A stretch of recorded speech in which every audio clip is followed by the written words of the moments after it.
Direct News TV. El Ninos are far costlier than once thought, in the trillions, study says, and one's brewing now. Washington. The natural burst of El Nino warming that changes weather worldwide is far costlier with longer-lasting expenses than experts had thought, averaging trillions of dollars in damage, a new study found. An El Nino is brewing now and it might be a big, and therefore costly, one, scientists said. El Nino is a temporary and natural warming of parts of the equatorial Pacific, that causes droughts, floods and heat waves in different parts of the world.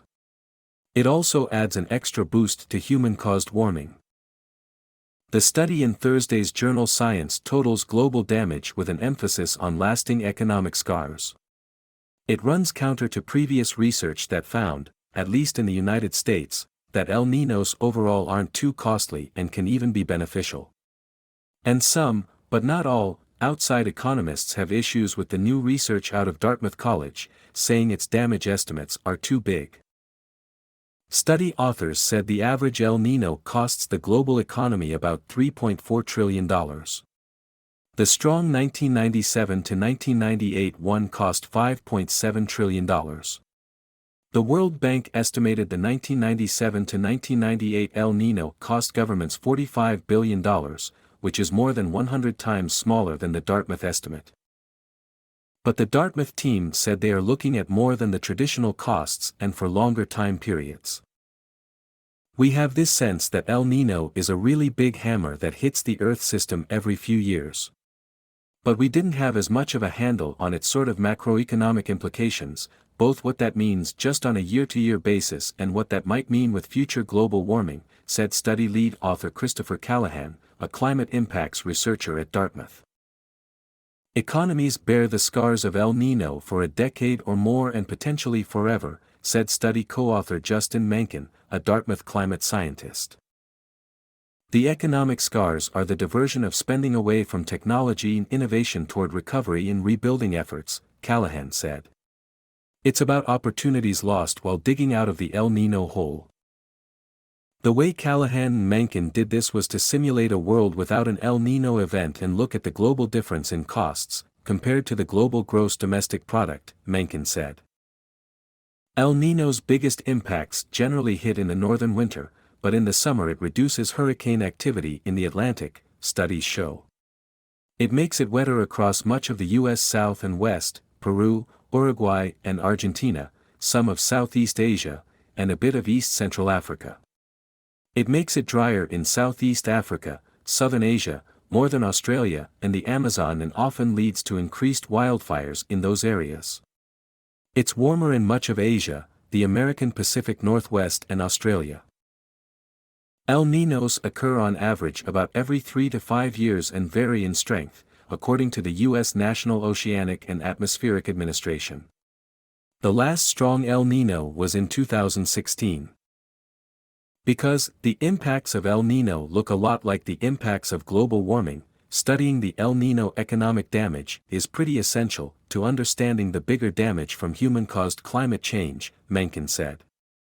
And it shows a world unprepared for the hurt that's coming, he said. Our economies are poorly adjusted and poorly adapted to the climate variability that we have right now, Mencken said. Neither Mencken nor Callahan are full-time economists. Economists who looked at their study were not impressed, but other climate scientists were. It's not the case that all countries suffer from an El Nino. In fact, in some cases it's just the opposite, said University of Cambridge macroeconomist Kaimar Mohatz. His 2017 study in the Journal of International Economics looked at 21 national economies, mostly developed, during past El Ninos and found in the United States and Europe an El Nino has a growth-enhancing effect, while it harmed Australia, Chile, Indonesia, India, Japan, New Zealand and South Africa.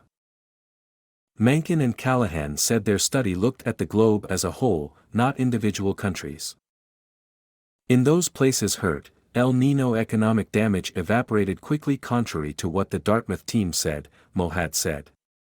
He also found the Dartmouth estimates of damage too big, with their estimates coming close to the economic cost of the Great Recession of 2007 and 2008. Climate economist Gary Yohe at Wesleyan University in Connecticut said, "The enormous estimates cannot be explained simply by forward-looking accounting, calling them not credible." However, Marshall Burke, an economist and environmental policy professor at Stanford University, said that Dartmouth scientists make a compelling case that this has really slowed growth in severely affected countries like Peru, and resulted in trillions of dollars of lost economic output around the world. "This paper has certainly made me much more worried about the upcoming and likely large El Nino," Burke said in an email.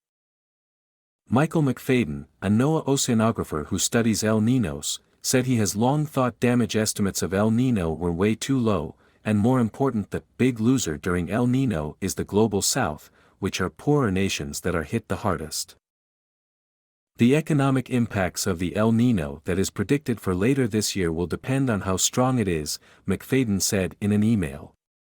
Big, monster El Ninos, like those in 1997–98, can be hugely damaging with lingering effects that carry over into following years. On the other hand, if it turns out to be a garden variety El Nino, the consequences may be more muted and the recovery time shortened. My name is Kingsley.